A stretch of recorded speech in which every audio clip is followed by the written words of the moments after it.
جی میں first time نہیں آئی ہوں، میں سیکنڈ ٹائم. کیا نام ہے آپ؟ عائشہ پروین. عائشہ؟ عائشہ پروین. عائشہ پروین. جی کہاں سے آئی ہیں؟ لاہور سے ہی آئی. کس کے ریفرنس سے آئی ہیں؟ آپ کے ساتھ ہیں؟ ماریا کی ماں.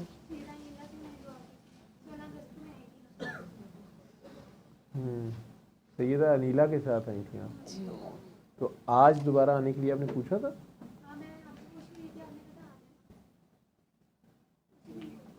اچھا.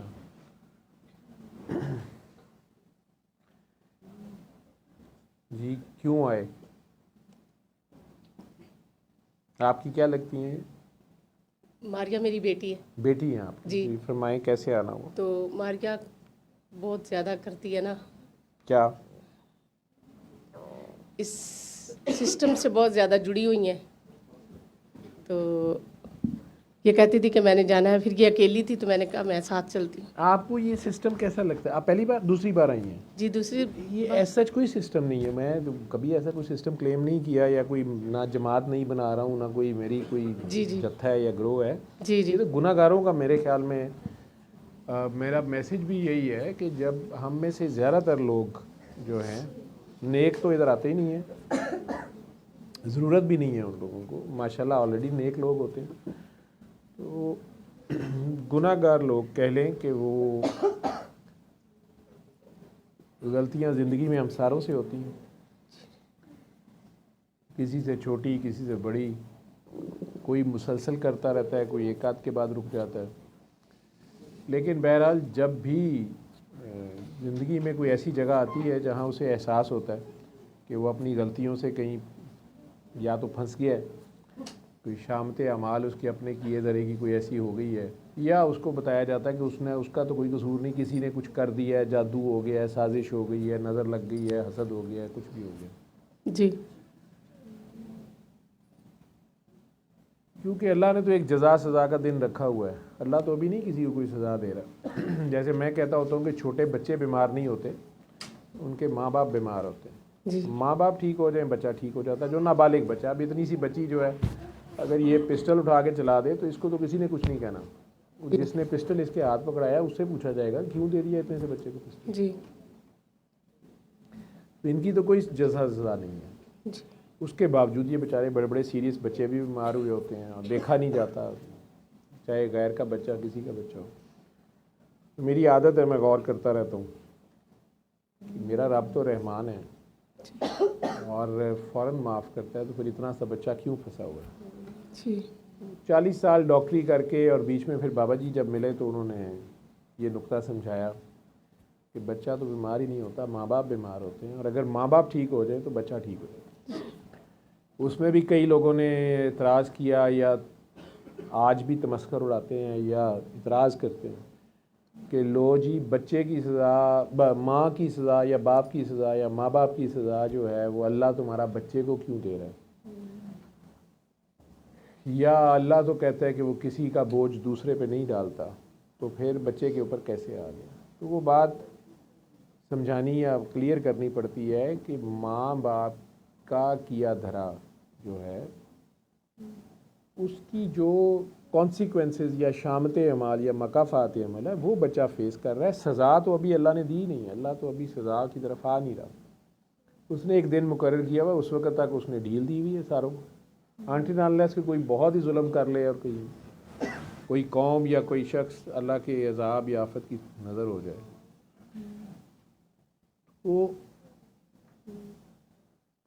جیسے میں اگر کوئی نشہ شروع کر دوں، شراب پینی شروع کر دوں بے تحاشا اور میرا جگر اڑ جائے، اب میں یہ کہوں کہ اللہ نے مجھے سزا دے دی ہے؟ نہیں، اللہ نے ابھی سزا نہیں دی ہے. یہ تو شراب کے اندر جس کی وجہ سے مجھے بتایا تھا ماں سے بھی زیادہ جو پیار کرتا ہے، جس نے مجھے یہ سینس بھی دی، بتایا بھی کہ یہ نہیں کرنا، جی.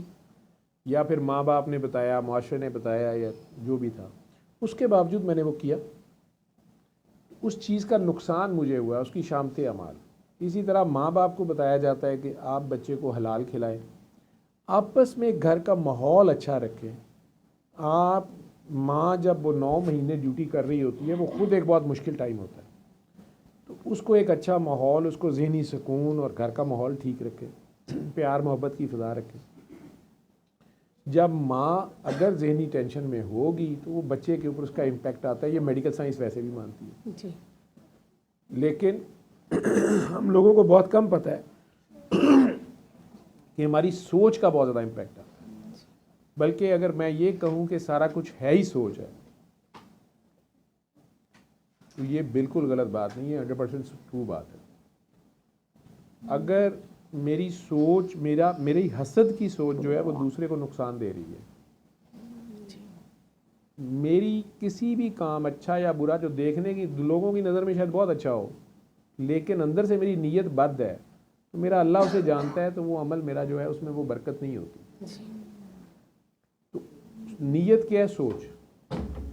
اسی طرح بیماری بھی اگر ڈاکٹروں نے بتا دیا ہے کہ نہیں جی اب یہ کینسر اب کچھ نہیں ہو سکتا, ہماری سوچ میں ہم جنگ ہار جاتے ہیں. شروع میں جی. ڈرنا شروع کر دیتے ہیں, یا جو سنا ہوتا ہے اس بیماری کے بارے میں جو کچھ بھی ہوتا ہے وہ سوچ ہی ہے. ایک بندہ یہاں آتا ہے اور اس کی سوچ یہ ہے کہ نہیں میں نے پتہ کرنا ہے کہ یہاں کیا ہو رہا ہے, صحیح ہو رہا ہے غلط ہو رہا ہے. جی. اس کا حق ہے. اس کا بچہ یا بچی ادھر آ رہا ہے, اسے چاہیے کہ وہ بہرحال دیکھے یہ کہ بچہ کدھر جا رہا ہے, شک ہے اس کے اندر یا احتیاط ہے اس کے اندر, اس کا حق ہے. وہ آتا ہے, وہ دیکھتا ہے, اگر اسے اپنی ساری سمجھ اور فہم میں لگتا ہے کہ نہیں ایسی کوئی بات نہیں ہے تو وہ اپنے بچے کو آنے کی اجازت دیتا بھی ہے.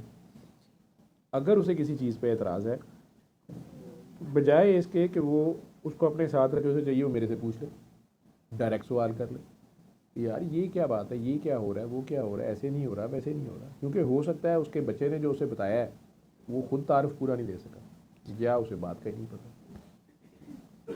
لیکن ایک بندہ سارا کچھ دیکھ کے یا اس کو رزلٹ بھی ٹھیک مل گیا اور سارا کچھ مل گیا, اس کے باوجود وہ کہتا ہے نہیں میں نہیں مانتا, یہ اس کی اب اپنی ہٹ درمی ہے. ٹھیک. جی. ایک جو ہے وہ اندر سے کہتا ہے کہ میں نہیں مانتا, ادھر آ کے کہتا ہے نہیں میں بہت مانتا ہوں, اور مذاق ہی اڑاتا رہتا ہے. جیسے وہ صاحب کہہ رہے ہیں کہ ہم بابوں کے پاس جاتے تھے اور انہیں جیسے ویسے تنگ کرتے تھے, مجھے یہ ہو رہا ہے, مجھے وہ ہو رہا ہے.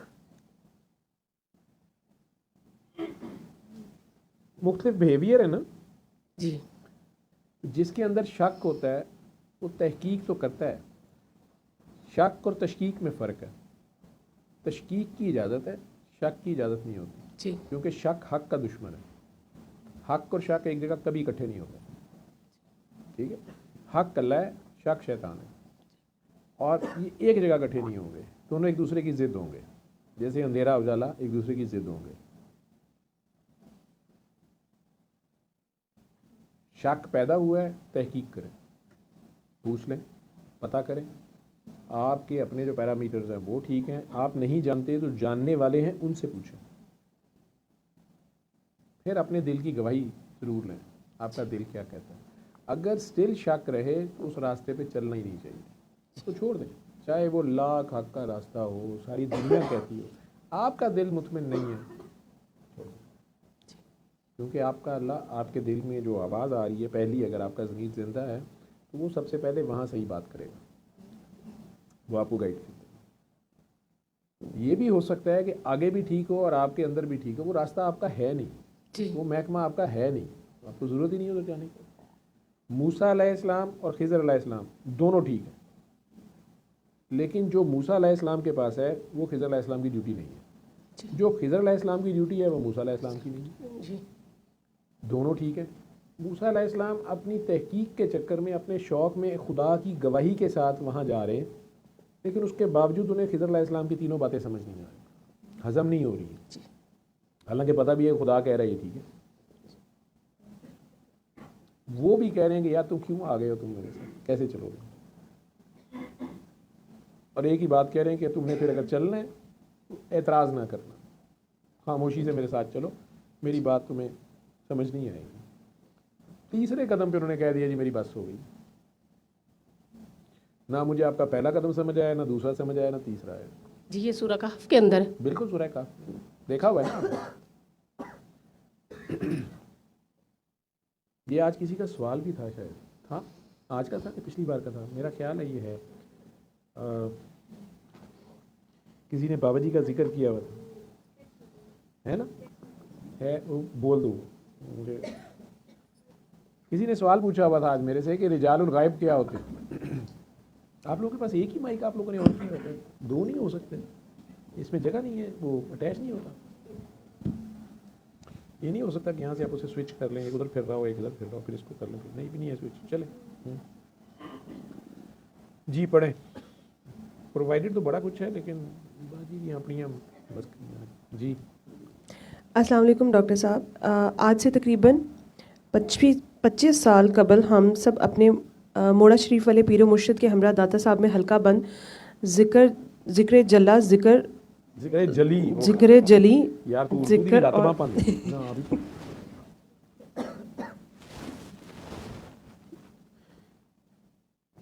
کدھر ہے جلی ذکر کی ایک فارم ہے.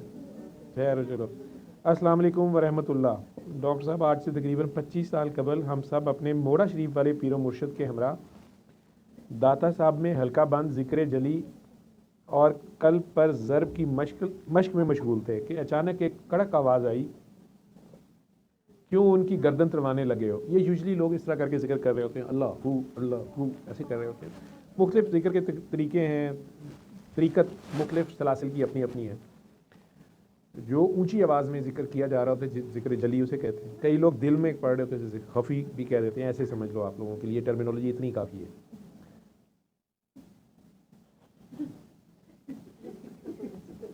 اب تسی ایویں پھس جانا بات جلی تہاڈے کو پڑھیا نہیں جاتا پیا, ٹھیک ہے نا. کئی تھے سر یہ ویسے میرے سے جلی تھی لیکن آپ کہہ رہے ہیں ذکر ہے تو میں آج سے معاف کرتی ہوں. کہ اپنی روحانیت شروع ہو جانی ہے نا, تھوڑا کوئی پتہ نہیں. ذکر ہے کہ مذکور ہے یہ بھی نہیں تم لوگوں کو پتہ چلتا نا, تھوڑے جو تو زیادہ مذکور سمجھنے اپنے آپ. اچھا تو اچانک ایک کڑک آواز آئی, کیوں ان کی گردن تڑوانے لگے ہو. کچھ اور بھی الفاظ تھے میں صحیح یاد نہیں رکھ سکا. تنبیہ کا ایسا سخت اور اچانک کاٹ دار انداز تھا کہ سب نے آنکھیں کھول لیں. ایک دبلے پتلے دراز قد بزرگ عصا سمیت کھڑے مرشد پاک کو گھور رہے تھے. حیران کن طور پر ہمارے مرشد پاک مؤدبانہ سر جھکائے کھڑے ہو گئے تو ہم سب بھی کھڑے ہو گئے. انہوں نے ہم سب کو آنکھیں بند کر کے دل میں پیار سے 3 بار اللہ پکارنے کو کہا,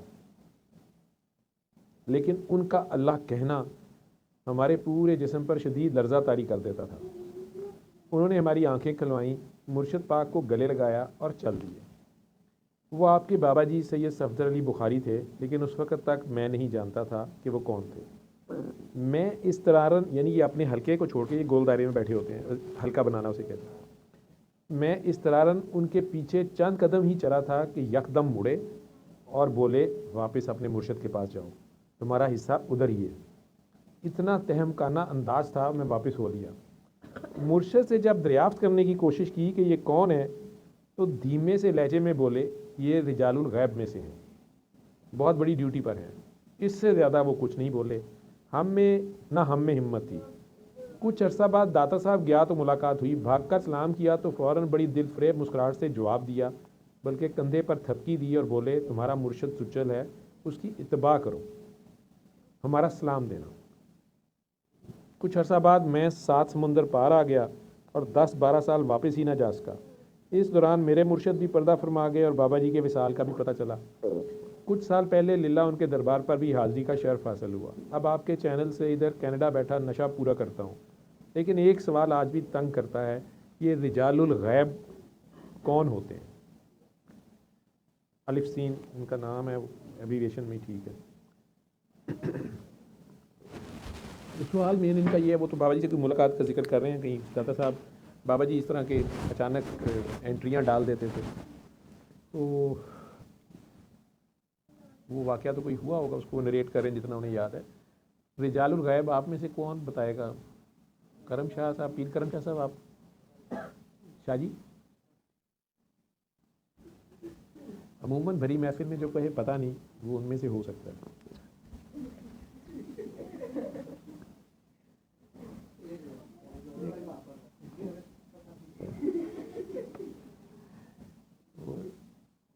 آپ ایسے سمجھ لیں قرآن کریم میں اللہ تعالیٰ فرما رہے ہیں کہ تم سب آدم کی اولاد ہو. یہ میری سمجھ ہے, میں غلط ہو سکتا ہوں, اصل تو علماء کو پتہ ہوگا, اللہ والوں کو پتہ ہوگا. میں جتنا غور کیا ہے قرآن کے بارے میں, تھوڑا بہت پڑھ لیا, تو میں کیونکہ میرے سے پوچھ رہا ہے تو میں اپنی سمجھ بتا سکتا ہوں. اللہ کہہ رہے ہیں کہ تم سب آدم علیہ السلام کی اولاد ہو اور برابر ہو, ماں سوائے ان کے جو تقوی میں بہتر ہے. تو اللہ جو بہتری کا کرائٹیریا بتا رہے ہیں کہ ہمارے میں جو بہتر ہیں وہ ہیں جو تقوی میں بہتر ہیں. اب تقوی کی ڈیفینیشن عام زبان میں کی جاتی ہے خوف خدا یا اللہ کی حیا کی, جس میں جتنی زیادہ ہے, زندگی میں جتنی بار اسے موقع ملا اور اس نے اللہ کی حیا رکھی اور کوئی غلط کام نہیں کیا, یہ اس کا تقوی ہے کہ اللہ ناراض نہ ہو جائے. یہ نہیں کہ اللہ کے خوف سے, دوزخ کے خوف سے نہیں, معشوق ناراض نہ ہو جائے. اس کو ایسے ہی سمجھتے ہیں. اس کو حاضر ناظر صرف لوگوں کو بتانا نہیں, خود ماننا کہ وہ دیکھ رہا ہے اور اس کو میں نے فیس بھی کرنا ہے, تو پھر میں کیسے فیس کروں. یہ سب تقوی میں آتا ہے. اب اللہ کریم کہہ رہے ہیں کہ ماں سوائے ان کے جو تقوی میں بہتر ہیں. یہ تو ایک کرائٹیریا ہو گیا. جو سادات بچی آج وہ چلی گئی ہیں, وہ آج یہی میرے سے بحث کر رہی تھیں کہ میں تو سید ہوں اور آپ کی باتوں سے میں پتہ چلا کہ آپ کہتے ہیں کہ سید کی عزت کرو. تو میرے والد صاحب نے تو ہمیں یہی بتایا ہے, خطبہ حجت الوداع کے نبی کریم صلی اللہ علیہ وسلم نے کہا کہ کسی کالے کو گورے پہ یا گورے کو کالے پہ یا عربی کو اجمی پہ یا کسی نسب کی وجہ سے کوئی فضیلت حاصل نہیں ہے. تو ہم سادات کے بچوں کو اس لیے بتایا جاتا ہے کہ ہم میں سنوبشنس نہ آ جائے یا غرور نہ آئے. تو ہمارے ابو کہتے تھے کہ کچھ نہیں, ہم سب برابر ہی ہیں, بس یہ ایک پہچان ہے, ایک نسبت ہے.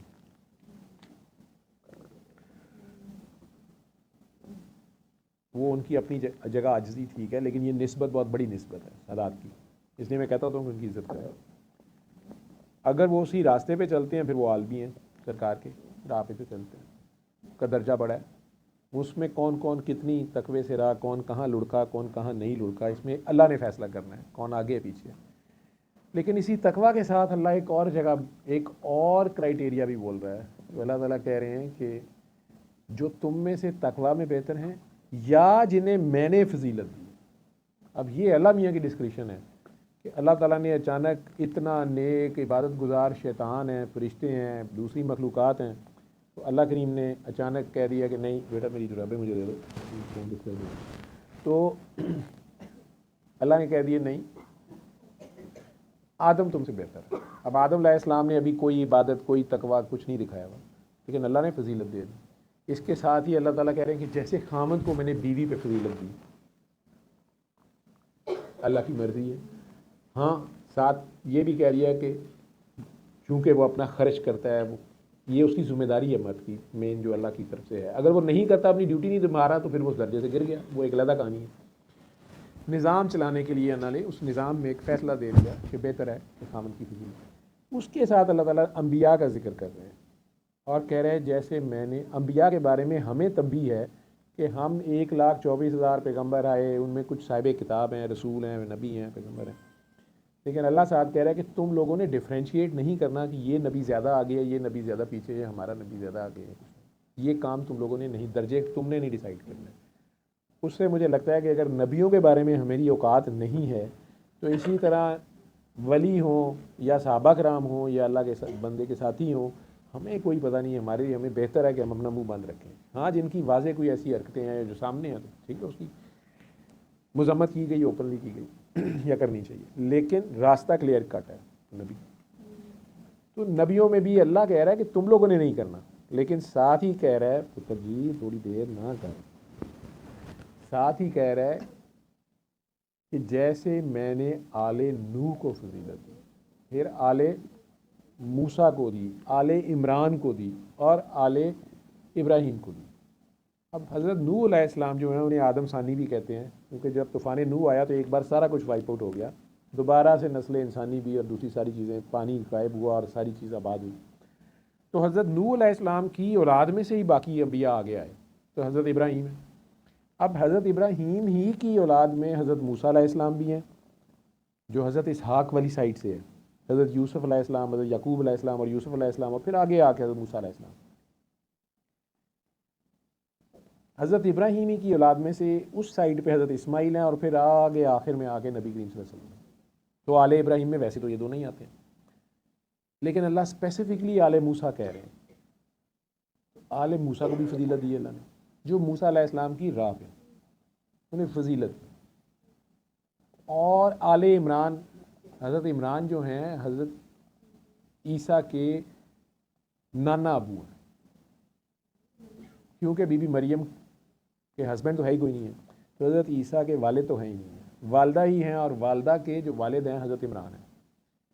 تو آل عمران یہ ہے. اہل تشیع آل عمران حضرت ابو طالب سے بھی لیتے ہیں، لیکن میں اگر ابھی اس وقت قرآن پہ ہی رہوں، میں نہیں اس مسئلوں میں نہیں جاتا، سیدھے سیدھے انبیاء کی جو ذکر ہو رہا ہے تو آل عمران اس جگہوں پہ میں نے پڑھا تو میں نے وہ بیچ میں ذکر کر دیا وہ ہے. لیکن اب یہ 4 کا ذکر اللہ خود کر رہے ہیں، تو ان میں سے ایک حضرت موسیٰ علیہ السلام کی ذکر ہو رہا ہے آل عمران، یا موسیٰ کو فضیلت دی یا ان کی آل کو فضیلت دی، کتاب ہے ان کے پاس، صاحب کتاب ہے.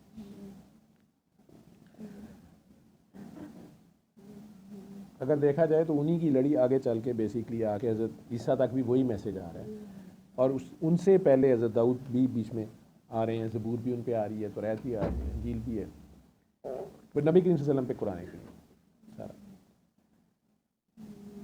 انہی موسیٰ علیہ السلام کے پاس توریت ہے. اس سے پہلے